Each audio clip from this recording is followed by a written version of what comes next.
Bonjour à tous, nous avons le plaisir de recevoir aujourd'hui Stéphane de Saint-Albin. Bonjour Stéphane. Bonjour Julien. Vous êtes président de Rohde & Schwarz Cybersecurity France et on reçoit également Édouard Viau. Bonjour Édouard. Bonjour. Vous êtes Head of Product Management pour Rohde & Schwarz Cybersecurity. On va décrypter ensemble l'étude que nous avons menée auprès de l'Agora des DSI sur le thème « Comment faites-vous évoluer votre business de façon agile ?» Et donc, c'est une étude que nous avons menée ensemble sur l'année 2021 auprès de un peu plus de 150 DSI. Stéphane, est-ce que vous pouvez nous présenter d'abord en quelques mots votre métier à Rohde & Schwarz Cybersecurity ? Bien sûr, avec plaisir. Alors, nous sommes la filiale française d'un groupe industriel allemand. Et notre métier, notre mission, c'est d'assurer la sécurisation, la protection des données dans le cloud et des applications, y compris les applications de demain, celles qui sont en train d'être créées. On s'appuie pour cela sur 20 ans d'expérience. En fait, cette année, les 20 ans de la société. Alors, sous un autre nom auparavant, bien entendu, mais ça, c'est pas très important. Ce qui est plus important, c'est que nos produits sont adaptés à la recrudescence des attaques qu'on voit depuis quelque temps, en particulier depuis un an, avec une recrudescence des attaques sur le secteur public, sur le secteur de la santé. Et on s'attelle avec nos produits, dans le cadre du plan de relance en particulier, à protéger ces entités qui sont peut-être les moins bien équipées aujourd'hui pour éviter que les attaques portent leurs fruits.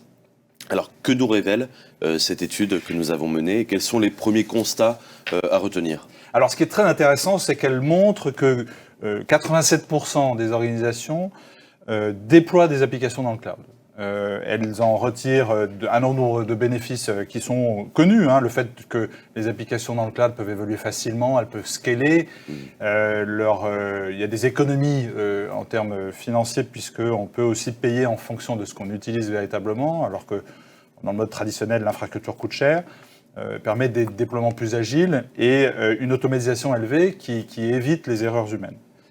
Ce qui est aussi intéressant, c'est que cette adoption du cloud, elle se fait dans un contexte hybride, où les organisations vont déployer à la fois sur des clouds publics, d'Amazon, de Google ou de Microsoft, mais aussi dans leur propre data center ou dans des clouds privés.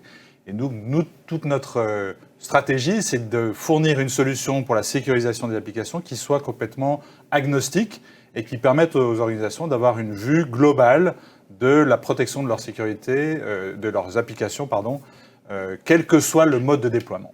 Ça, c'est le premier constat. Quel est le deuxième constat ? Alors, le deuxième constat qui est très intéressant aussi, c'est l'évolution vers le DevOps, vers l'agilité, qu'on a évoqué donc, tous ensemble dans cette étude.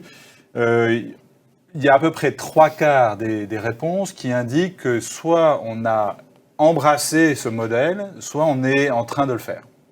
Donc c'est très encourageant. Et par ailleurs, on voit que la majorité, 72% des réponses, montrent que les décideurs aujourd'hui estiment que le process n'est pas assez sécurisé. Donc la sécurité des applications n'est pas encore, on va dire, un point acquis. Et ça va dans le sens de ce que nous essayons de faire chez Rohde & Schwarz Cybersecurity, qui est de fournir des outils pour permettre aux développeurs, qui sont les nouveaux responsables en fait de la sécurisation de ces applications, de le faire au moment de la création même des applications. Alors, Édouard, je me tourne vers vous. Maintenant, en quoi consiste cette approche DevSecOps et que nous a révélé l'étude sur ce point ? Alors, l'enjeu de DevSecOps, c'est de mettre la sécurité au sein des équipes DevOps et d'automatiser la sécurité, tout comme on a automatisé le déploiement finalement. Donc l'enjeu des DevOps, c'était de faire par exemple de l'infrastructure as code et d'écrire des scripts pour automatiquement déployer une application.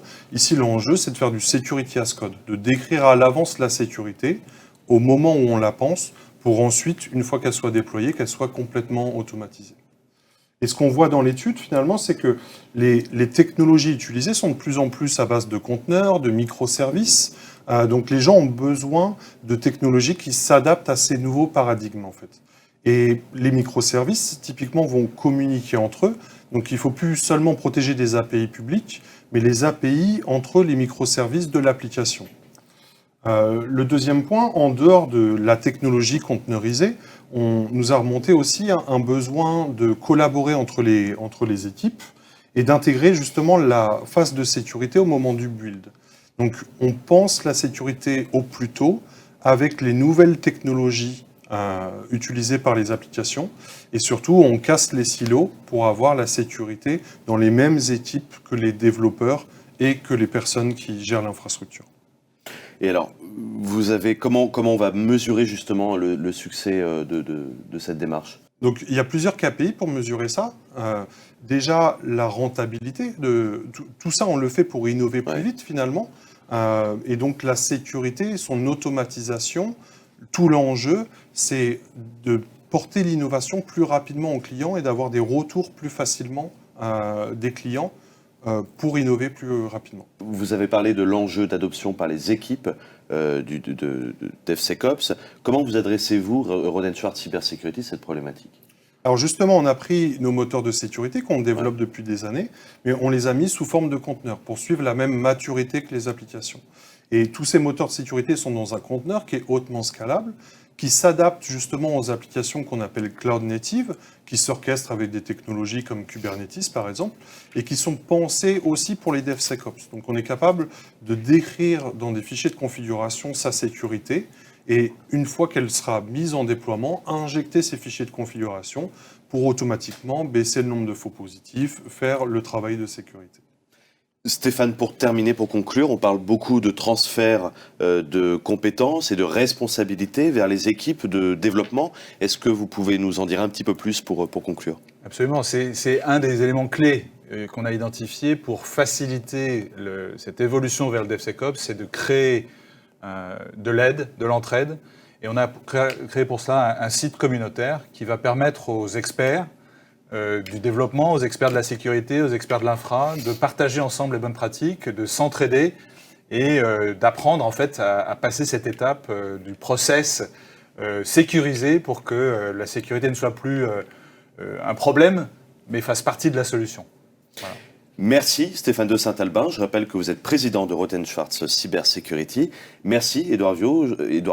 Vous êtes Head of Product Management chez Rohde & Schwartz Cybersecurity également. Merci d'avoir décrypté ensemble l'étude que nous avons menée avec l'Agora des DSI CIO sur le thème « Comment faites-vous évoluer votre business de façon plus agile ?» Merci et à bientôt.